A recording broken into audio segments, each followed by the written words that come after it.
Hi friends, good morning. ಎಲ್ಲರೂ ಹೇಗಿದ್ದೀರಾ? ನಾನು ನಿಮ್ಮ ಯೂಟ್ಯೂಬ್ ಗೆಳತಿ ಆಶಾರಾಣಿ ಮಲೆನಾಡು ಹುಡುಗಿ.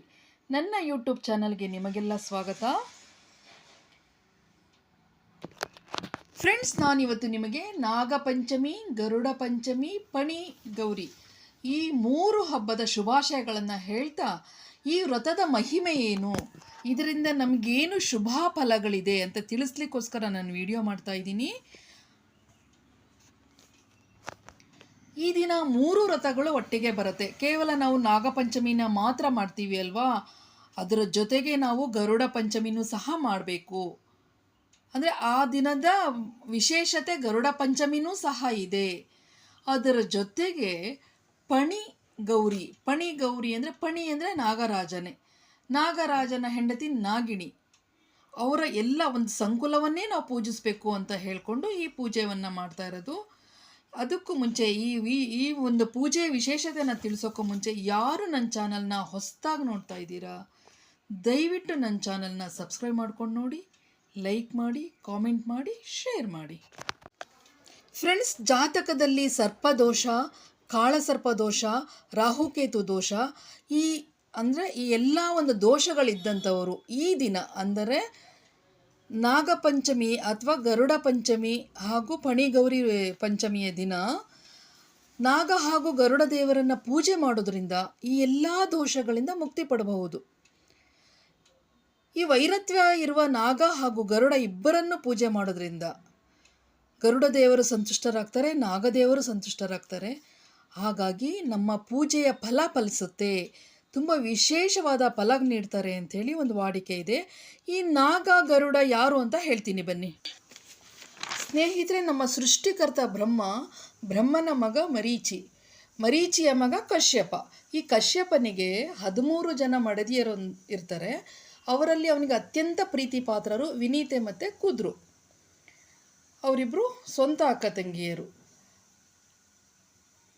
ವಿನೀತೆಯ ಹೊಟ್ಟೆನಲ್ಲಿ 2 ಮಕ್ಕಳು ಹುಡ್ತಾರೆ. ಅವರೇ ಅರುಣ ಹಾಗೂ ಗರುಡ.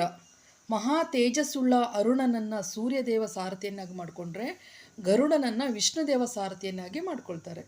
ಇನ್ನೊಂದು ಹೆಣ್ಣು ಕದ್ರುವಿನ ಮಕ್ಕಳು ಸಾವಿರಾರು ಮಂದಿ ಮಹಾಶಕ್ತಿಶಾಲಿಗಳು, ತೇಜಸ್ವಿಗಳಾದ ನಾಗಗಳಿಗೂ ಈ ಅರುಣ ಹಾಗೂ ಗರುಡರಿಗೂ ಅವರ ತಾಯಿ ಅಂದರೆ ಗರುಡರ ತಾಯಿ ವಿನೀತೆಗೆ ಕದ್ರು ಮತ್ತು ಅವರ ಮಕ್ಕಳು ನಾಗಗಳು ತುಂಬ ಹಿಂಸಿಸ್ತಾ ಇರ್ತಾರೆ ಅಂತ ಹೇಳಿಬಿಟ್ಟು ಅವರನ್ನು ದ್ವೇಷಿಸ್ತಾ ಇರ್ತಾರೆ, ನಾಗಗಳನ್ನು.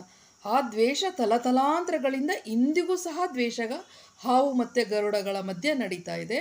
ಹಾಗಾಗಿ ಈ 2 ವೈರತ್ವಗಳಿರುವ ದೇವರುಗಳನ್ನು ನಾವು ಈ ದಿನ ಪೂಜಿಸಿದ್ರೆ ನಮ್ಮ ಶತ್ರುಗಳು ನಾಶ ಆಗ್ತಾರೆ, ನಮ್ಮ ಶತ್ರುಗಳಿಗೆ ನಮ್ಮಲ್ಲಿ ಸ್ನೇಹತ್ವ ಬೆಳೆಯುತ್ತೆ ಎನ್ನುವ ನಂಬಿಕೆಯಿಂದ ಈ ದಿನ ನಾಗಪಂಚಮಿಯ ಜೊತೆಗೆ ಗರುಡ ಪಂಚಮಿಯನ್ನು ಸಹ ಆಚರಣೆ ಮಾಡೋದು ಒಂದು ವಿಶೇಷ ಪದ್ಧತಿಯಾಗಿ ರೂಢಿಯಲ್ಲಿ ಬಂದಿದೆ. ಶ್ರಾವಣ ಮಾಸದ ಶುಕ್ಲ ಪಕ್ಷದ ಶುದ್ಧ ಪಂಚಮಿ ಎಂದು ಬರುವ ಈ ಗರುಡ ಪಂಚಮಿ ಹಾಗೂ ನಾಗಪಂಚಮಿಯನ್ನು ಹೇಗೆ ಆಚರಿಸ್ಬೇಕಂದ್ರೆ, ನಾಗಪೂಜೆನ ಹುತ್ತಕ್ಕೆ ಹಾಲೆರೆಯುವ ಮೂಲಕ, ಅಂದರೆ ನಾಗರ ಕಲ್ಲಿಗೆ ಹಾಲೆರೆಯುವ ಮೂಲಕ, ಮೇನ್ ಇಂಪಾರ್ಟೆಂಟಾಗಿ ಅರಿಶಿಣದ ಜೊತೆ ಗೆಜ್ಜೆ ವಸ್ತ್ರ ಕಂಪಲ್ಸರಿ ಇಡಲೇಬೇಕು. ಹಾಗೂ ಯಾವುದೇ ಬೇಯಿಸಿದ ವಸ್ತುಗಳನ್ನು ಇಡದೆ ಹಾಲನ್ನು ದೇವರಲ್ಲಿ ಪ್ರಾರ್ಥಿಸುತ್ತಾ ಈ ಮಂತ್ರವನ್ನು ಹೇಳ್ತಾ ಹಾಲನ್ನು ಬಿಡಬೇಕು.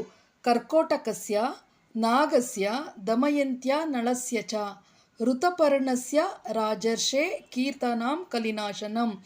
ಈ ಮಂತ್ರವನ್ನು ಹೇಳ್ತಾ ನಾಗಂಗೆ ಹಾಲು ಬಿಡಬೇಕು.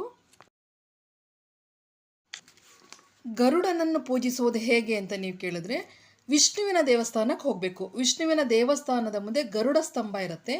ಆ ಗರುಡ ಸ್ತಂಭಕ್ಕೆ ಪೂಜಿಸಿ ಅಲ್ಲಿ ದೀಪವನ್ನು ಹಚ್ಚಿ, ಅಲ್ಲಿ ಗರುಡವನ್ನು ಪೂಜಿಸುವಾಗ ನಾವು ಕುಂಕುಮಾಂಕಿತ ವರ್ಣಾಯ ಕುಂದೇಂದು ಧವಲಾಯ ಚ ವಿಷ್ಣುವಾಹನ ನಮಸ್ತುಭ್ಯಂ ಪಕ್ಷಿರಾಜಾಯ ತೇ ನಮಃ.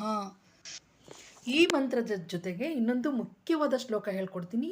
ಈಗ ನಾ ಹೇಳುವ ಶ್ಲೋಕವನ್ನು ಕಂಪಲ್ಸರಿ ಹೇಳಿದ್ರೆ ಗರುಡನ ಕೃಪೆಗೆ ನಾವು ಪಾತ್ರರಾಗ್ತೀವಿ. ಅಮೃತ ಕಲಶ ಹಸ್ತಂ ಕಾಂತಿ ಸಂಪೂರ್ಣ ಗಾತ್ರಂ ಸಕಲ ವಿಬುಧ ವಂದ್ಯಂ ವೇದಶಾಸ್ತ್ರೇರ ಚಿಂತ್ಯಂ ಕನಕ ರುಚಿರ್ ಪಕ್ಷೇರ ದೂರ್ಯಾಮಾನಂದ ಕೋಶಂ ಸಕಲ ವಿಷನಾಶನಂ ಚಿಂತೆಯೇ ಪಕ್ಷಿರಾಜಂ. ಈ ಒಂದು ಶ್ಲೋಕವನ್ನು ಹೇಳ್ತಾ ವಿಷ್ಣುವಿನ ದೇವಸ್ಥಾನದ ಮುಂದಿರುವ ಗರುಡಗಂಬಕ್ಕೆ ದೀಪವನ್ನು ಹಚ್ಚಿ ನಮಸ್ಕರಿಸಿ ಬೇಡ್ಕೊಂಡಾಗ ಇಂತಹ ಪುಣ್ಯದ ದಿನ ಆದ ಇವತ್ತು ಗರುಡ ಮತ್ತು ವಿಷ್ಣುವಿನ ಪೂಜೆಯ ಜೊತೆಗೆ ಈ ಕಥೆಗಳನ್ನು ಕೇಳಿದಲ್ಲಿ, ನಾವು ತೋರಿಸುವ ಈ ವಿಡಿಯೋವನ್ನು ನೋಡ್ತಾ ಈ ಕಥೆಗಳನ್ನು ಕೇಳಿದಲ್ಲಿ ವ್ರತ ಮಾಡಿದ್ದು ಅಷ್ಟೇ ಪುಣ್ಯವೂ ಸಹ ದೊರೆಯುತ್ತೆ.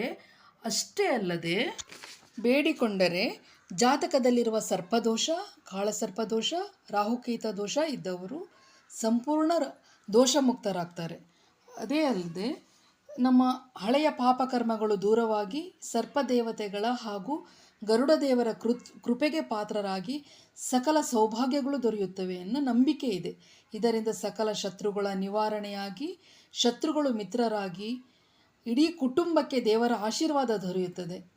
ಇದರಿಂದ ಸರ್ವ ಶತ್ರು ಬಾಧೆ, ಹಣದ ಸಮಸ್ಯೆ, ಮಾನಸಿಕ ಭಯ, ಕಾರ್ಯನಷ್ಟಗಳು ದೂರವಾಗಿ ಪುಣ್ಯ ಫಲ ಲಭಿಸುತ್ತದೆ ಎನ್ನುವ ಸಂಪೂರ್ಣ ನಂಬಿಕೆಯಿಂದ ಈ ದಿನದಂದು ಅಂದರೆ ನಾಗಪಂಚಮಿಯಂದು ಗರುಡ ಪಂಚಮಿನೂ ಸಹ ಆಚರಿಸಿ ಗರುಡ ಹಾಗೂ ನಾಗನ ಇಬ್ಬರ ಒಂದು ಕೃಪೆಗೆ ಪಾತ್ರರಾಗಿದ್ದಲ್ಲಿ ನಮ್ಮ ಈ ಸಂವತ್ಸರದ ಸಕಲ ಪಾಪಗಳನ್ನು ನಿವಾರಿಸಿ ಈ ಸಂವತ್ಸರದ ನಮ್ಮ ಜಯಶಾಲಿಗಳಾಗಿ ಬಾಳ್ತೀವಿ ಅಂತ ಹೇಳ್ತಾ ಈ ವಿಡಿಯೋವನ್ನು ನೋಡಿದವರಿಗೆ ತುಂಬ ಥ್ಯಾಂಕ್ಸ್ ಹೇಳ್ತಾ, ಯಾರು ಹೊಸದಾಗಿ ನೋಡ್ತಿದ್ದೀರಾ ದಯವಿಟ್ಟು ಲೈಕ್ ಮಾಡಿ, ಕಾಮೆಂಟ್ ಮಾಡಿ, ಶೇರ್ ಮಾಡಿ, ಸಬ್ಸ್ಕ್ರೈಬ್ ಆಗಿ. Thank you so much.